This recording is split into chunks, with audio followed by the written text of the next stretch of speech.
매년 겨울이 되면 온 거리가 화려한 불빛으로 가득 차고 신나는 캐롤이 울려 퍼지죠. 그런데 여러분, 우리가 이렇게 익숙하게 즐기는 이 명절의 진짜 모습, 과연 어떤 걸까요? 오늘 이 시간에는 성탄절을 둘러싸고 있는 현대의 그 화려한 상업적인 포장지들을 한 겹 한 겹 벗겨내 보려고 합니다. 그리고 그 안에 숨겨져 있는 아주 놀랍고도 깊은 역사적, 신학적 핵심을 개혁주의와 청교도의 시선으로 낱낱이 파헤쳐 볼 거예요. 자, 그럼 이 흥미진진한 주제 속으로 바로 뛰어들어 볼까요? 자, 가장 근본적인 질문부터 하나 던져볼게요. 성경에 12월 25일이 예수님의 탄생일이라고 딱 명시되어 있을까요? 아마 많은 분들이 당연히 그런 거 아니야 라고 생각하시겠지만요. 사실은 전혀 그렇지 않습니다. 신약 성경 마태복음이나 누가복음을 보면 예수님이 태어나시는 그 경이로운 과정은 정말 아름답고 상세하게 묘사되어 있거든요. 근데 정작 가장 중요할 것 같은 정보인 정확한 날짜는 아예 쏙 빠져 있습니다. 마치 성경이 의도적으로 그 날짜를 숨긴 것처럼 굳게 침묵하고 있죠. 도대체 왜 그랬을까요? 그 이유를 알려면 역사의 흐름을 좀 되짚어봐야 하는데요. 방금 말씀드린 대로 1세기 성경 시대에는 날짜 기록 자체가 아예 없었고요. 이어진 초기 교회 시대의 신앙 선조들에게도 달력의 날짜 같은 건 솔직히 1도 중요하지 않았습니다. 그분들의 유일한 관심사는 우주를 창조하신 분이 참 하나님이자 동시에 참 사람으로 이 땅에 오셨다는 그 엄청난 팩트, 그 현실 자체에 온통 쏠려 있었거든요. 그런데 말이죠, 4세기에 들어서면서 아주 극적인 변화가 생깁니다. 기록을 보면 주후 336년쯤 로마 교회가 갑자기 12월 25일을 성탄절로 쾅쾅 공식 채택을 해버린 거예요.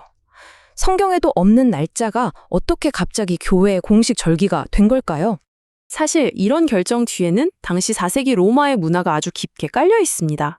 그 당시 로마 사람들은 낯이 가장 짧은 동지를 기점으로 와, 태양의 힘이 다시 강해진다 이러면서 태양신 탄생일을 엄청나게 크게 기념하는 이교도 풍습을 가지고 있었어요. 그런데 당시 로마 교회가 참 대단한 게 이 이교적 문화를 피하거나 꽁꽁 숨지 않았습니다. 오히려 정면 돌파를 선택했죠. 교회가 이날을 의도적으로 딱 채택해서 어두운 세상을 비추는 참된 빛은 너희가 말하는 태양신이 아니라 바로 예수 그리스도다 라고 온 세상에 빵 터트리며 선포해버린 겁니다. 그러니까 단순한 축제가 아니라 이교 문화를 뒤집고 세상을 기독교적 가치로 변혁시키겠다는 교회의 거대한 문화적 승리 선언이었던 셈이죠. 자, 그렇게 시간이 훌쩍 흘러서 이런 강력한 선포가 있었던 성탄절이 오늘날엔 어떤 모습으로 남아있을까요? 전통적인 교회들은 주님이 오심을 기다리는 대강절, 즉 어드벤트 기간 동안 찬양이나 성극을 하면서 아주 경건하게 마음을 준비해 왔잖아요. 근데 우리 주변을 한번 둘러보세요. 솔직히 요즘 성탄절은 원래 영적인 의미는 온데간데 없고 그저 엄청난 소비, 끝없는 오락거리, 그리고 눈길을 확 빼앗는 화려한 장식들로만 꽉 찬 완벽한 상업적 휴일로 변질되어 버렸습니다. 산타클로스나 화이트 크리스마스 같이 참 예쁘고 감성적인 이미지들이 오늘날 성탄절의 주인공 자리를 꿰차고 있죠. 근데 이게 왜 문제냐면요. 이런 달콤하고 보기 좋은 포장지들이 성탄절의 진짜 신학적 핵심, 그러니까 냄새나고 천한 말구유와 무한하신 신이 인간이 되셨다는 성욕신의 그 어마어마한 신비를 대중의 눈에서 아주 완벽하게 가려버리기 때문입니다. 한마디로 껍데기가 알맹이를 완전히 삼켜버린 겁니다.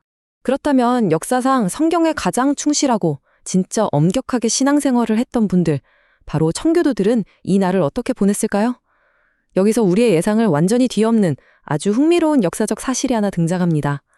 과거 영국과 미국의 수많은 청교도들은요, 성탄절을 공적으로 기념하는 것 자체를 엄청나게 강하게 반대했어요. 네, 진짜입니다. 역사상 가장 경건했던 그리스도인들이 성탄절 파티를 아예 거부한 거예요. 이유는 명확했습니다. 앞서 우리가 살펴본 것처럼 성경에 12월 25일이라는 명시적인 기록도 없고 이교적인 풍습이 불순물처럼 잔뜩 섞여 있다는 역사적 팩트 때문이었죠. 이분들의 주장은 정말 단호했어요. 아니, 예수 그리스도는 12월 25일 딱 하루만 기념하고 땡칠 분이 아니다. 1년 365일 내내 우리 삶의 중심이 되셔야 한다. 이거였습니다. 그러니까 청교도들이 성탄절을 반대한 건 예수님 탄생을 무시하거나 깎아내리려고 그런 게 절대 아니에요. 오히려 정반대죠. 1년 중 하루만 특별하게 딱 포장하는 세속적인 방식이랑 타협하지 않겠다. 매일매일 평범한 일상 속에서 철저하게 하나님 중심으로 살겠다. 이런 엄청난 헌신이었던 겁니다. 자, 그럼 이제 개혁주의와 청교도들이 그토록 목숨 걸고 지키고자 했던 그 신학적 본질 안으로 쑥 들어가 보겠습니다. 바로 성육신과 비하라는 묵직한 개념인데요. 개혁주의 관점에서 성탄은 그냥 아기 예수님이 태어난 따뜻하고 예쁜 동화가 절대 아닙니다. 이건 무한하신 하나님이 스스로 유한한 인간의 육신을 입고 오신 우리 이성으로는 도저히 이해할 수 없는 엄청난 신비예요. 죄에 빠진 우리를 살려내려고 가장 높으신 분이 당신의 모든 영광을 다 버리고 냄새나는 짐승의 밥통, 그 구유로 기꺼이 내려오신 궁극적인 사랑과 자비의 사건인 거죠. 그래서 성탄절은 단순한 연말 축제가 아닙니다. 바로 죄인을 찾아오신 하나님의 위대한 방문입니다. 구약 성경 처음부터 끝까지 수천 년 동안 인류에게 약속하셨던 그 모든 것들이 마침내 진짜 역사 속에서 쾅 하고 성취된 결정적인 순간이거든요. 우리가 뭘 잘했거나 노력해서 얻어낸 게 아니고요. 오직 하나님 편에서 일방적으로 쏟아부어주신 압도적이고 전적인 구원의 은혜가 이달에 폭발한 날인 겁니다. 자, 그렇다면 이 진짜 의미를 깨달은 현대의 우리는 이 절기를 어떻게 보내야 할까요? 3가지로 딱 정리해 드릴게요. 첫 번째는 낮아짐의 영성입니다. 가장 높은 곳에서 가장 낮은 구유로 오신 예수님처럼 우리도 빳빳한 고개를 숙이고 기꺼이 이웃을 섬기는 자리로 내려가야겠죠. 둘째는 기다림과 소망입니다. 2000년 전에 처음 오신 주님을 기뻐하듯이 이제 우리는 다시 오실 주님을 간절히 사모하면서 영적으로 바짝 깨어 있어야 합니다. 셋째는 바로 복음 전파예요. 온 세상이 화려한 장식과 소비 문화로 성탄의 진짜 의미를 덮어버리려고 할 때 우리는 삶과 입술로 이날의 진짜 주인공이 누구인지 아주 당당하게 알려주는 진리의 통로가 되어야 한다는 겁니다.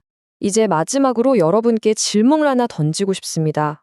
여러분은 지금 밖에서 번쩍이는 저 시끄럽고 화려한 상업주의 장식들을 꿰뚫어보고 그 뒤에 조용히 가려진 말고요 속 예수님을 진짜로 대면할 준비가 되셨나요?